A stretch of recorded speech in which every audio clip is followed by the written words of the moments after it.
This is Annie Grace, and I got a great question yesterday, one that has me, really thinking, and I thought I'd share my answer here. I was actually being interviewed for a magazine, and I was sitting across, the table from the woman who was interviewing me, and she said, "So, Annie, are you sober?" And it's interesting. I've never been asked that question before. I think because it's just the assumption that yes, I'm sober. And I was thinking about it, and I was like, you know what? I don't really identify with the word sober. And I started just kind of pouring out my heart around why. And I wanted to share it with you. And I know this is going to feel sort of counterintuitive because I'm the first one to say, like, I don't drink. And, if you've seen me on television at all and they ask this question, and I say, yeah, I drink as much as I want whenever I want to. I just haven't wanted to have a drink in like almost 5 years now, actually just over 5 years now. And here's the interesting thing, though. When I was asked, am I sober, would I say, hi, my name's Annie, I'm sober? I've never really said that. I've never said, and why? So why is it for me? And here's why. There's a few reasons. First of all, I have such a just fundamental issue with the fact that when it comes to alcohol, 100% is success and 99.9% is abject, miserable, stigmatized failure. Where else and with what else on the planet is that true? How does that even make sense? How is that even fair? And how is that ever setting ourselves up for success, right?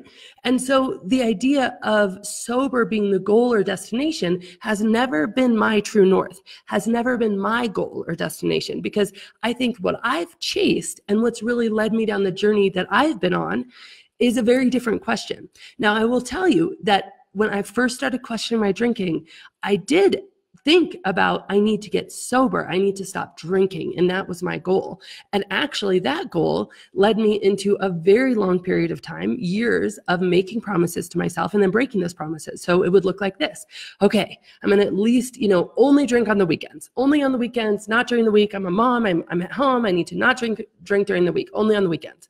That wouldn't work. So I'd be like, okay, only Thursday, Friday, Saturday. That's it. Nothing else. That wouldn't work. Okay, just after hump day, after Wednesday, it's totally fine. That didn't work. And you can see where this was going. And eventually I was like, okay, 1 day a week. I'm gonna have 1 day a week where I don't drink, right?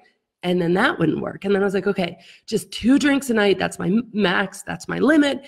And if you've read This Naked Mind, it starts me waking up, having promised myself only 2 drinks tonight and not even being able to count how many glasses of wine I had drank. And so I lived in that space of trying for this thing. And it was when I started to ask myself a different question, when I started to ask myself, well, I'd been asking, like, what's wrong with me? Why can't I fix this? Why can't I get over this? What's wrong with me? And when I started to look at this and be like, what's changed? Why is it that it didn't used to be an issue? Why is it that alcohol wasn't as important as it is now? Why is it that alcohol didn't used to take up so much of my brain space? It didn't used to be something where I'd walk into the party and the first thing I'd think about was, okay, where's the bar? What's to drink? I used to walk in the party and be like, oh, there's Sally. Let me go talk to her. Or, I'm hungry. And so how is it that all of a sudden I'm spending so much time thinking about drinking, thinking about not drinking, thinking about how much I'm going to drink on this roller coaster of it? What changed? So I started asking that question. And then as a result of asking that question, I started asking him a better question, which was not what's wrong with me, but was what's wrong with alcohol? What is it about this fermented substance in a glass that has such a hold on me? What is it? What has it done in my brain? What has it done in my body? And interestingly, the place where I found freedom wasn't in saying that I'm never going to drink again. And that's for a lot of reasons. First of all, that goal, I'm not going to know I'm successful till I'm dead. I don't want a goal that I don't know I'm successful at until I'm dead. I don't like that. That doesn't make me feel good. Number 2, I know enough about how the brain works to really fully understand the forbidden fruit syndrome. And the forbidden fruit syndrome is simply that you want more of what you are not allowing yourself to have. This is true. As soon as you decide you're not eating ice cream today, or as soon as you decide that, those French fries are off limits, all of a sudden they're so much more appealing to you. So I did never go into this entire journey with, I'm getting sober. I'm going to be sober. I went into this with, I am going to really look at this substance and I'm going to change my feelings about it, because the different question for me was not how can I stop drinking? And I could do it out of willpower for very short periods of time. It'd make me miserable, but I could do it. But I always felt like I was missing out. And by the way, in the moments when I wasn't drinking, my thinking about drinking increased. So in the times that I wasn't drinking out of willpower, I was actually thinking more about alcohol, and it was more important in my life than when I was drinking. So my goal was no longer, how can I be sober? My goal became, how can I find peace and freedom? How can I be mentally free of this? And by the way, how can I change my thinking so that I don't want to drink? And because here's the truth, and here's what I've learned, is that us as human beings, we do things because of emotion. We do things because we want to do them or because we don't want to do them. And yes, we can use our willpower and we can exert it for a short amount of time, but willpower by definition is conflict. It's pushing or pulling, right? You are doing something by force that you don't want to be doing. And I didn't want force in my life. I wanted peace in my life. My question started to be things like, how can alcohol become small and irrelevant? How can alcohol not take up all of my thinking? And in that, I really found answers.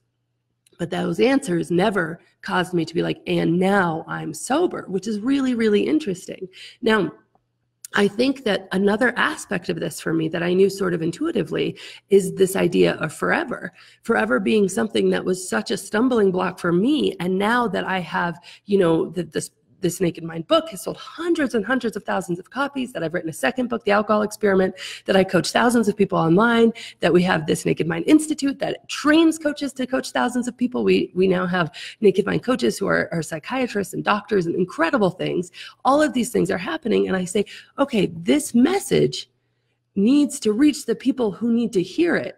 And guess what? The people who need to hear it don't necessarily want a let me show you how to get sober message. And I know that might be counterintuitive, but it's just the truth, because I didn't want a let me show you how to get sober message.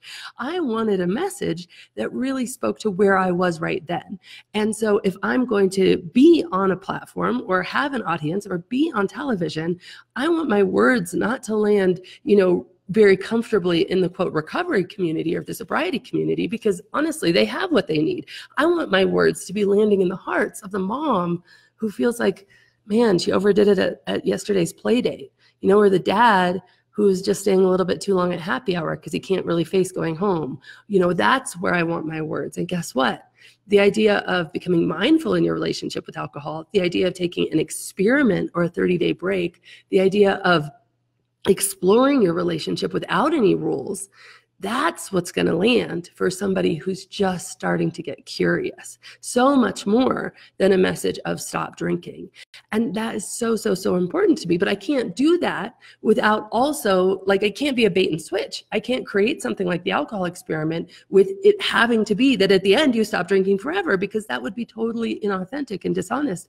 And the truth is, again, what I talked about at the very beginning of this video is that not necessarily the path for everybody. But if we all, instead of saying 100% is success and 99.9% is failure, if we all start looking for me, Annie Grace, where am I going to find peace? Where am I going to find a place? And this is what, a lot of my work does, is help to lead you to that place where you can find the place where alcohol is small, it's irrelevant, it is not taking up a ton of your brain space. Now, that doesn't mean that you don't drink necessarily.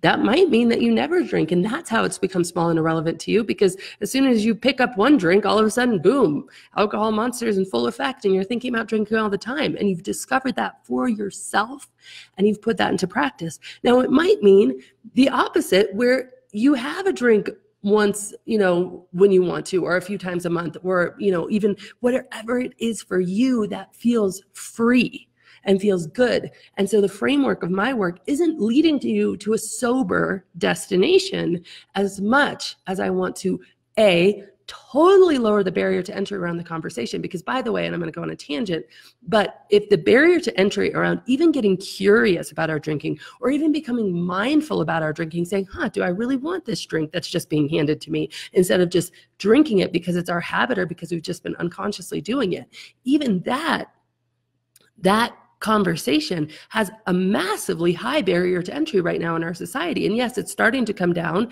with things like the mindful drinking movement, the sober curious movement. But historically, if you even want to question your drinking, you are met with this like, okay, is it a problem? If you even say to your friends, I feel like I'm drinking too much, everybody's like, oh, do you have a problem? Is it a problem? Do we need to be worried? Do we need to have an intervention? What's happening? Are you an alcoholic? Oh my gosh. And so we have this huge barrier to entry to even discussing alcohol. I want it to be that we can discuss alcohol like we talk about sugar, like, oh, let's split a donut because there's too much sugar in it. And so we just have this mindful wellness conversation about drinking. So number one, I want to lower the barrier to entry. But number two, I really want to facilitate a place where people find their own truth and are not defined by what's right for other people, because what's right for one person is not going to be what's right for somebody else. And for some people who would benefit so much by reducing their drinking would never even have the conversation about reducing their drinking if the only message was that you had to get sober. And so a very long rant to answer a question that I have not been asked in 5 years, which is, am I sober? And I guess I'll just say what I always say, which is I drink as much as I want, whenever I want. I just haven't wanted to pick up a drink in 5 years now, which is a very cool thing. All right, you guys, have a great day.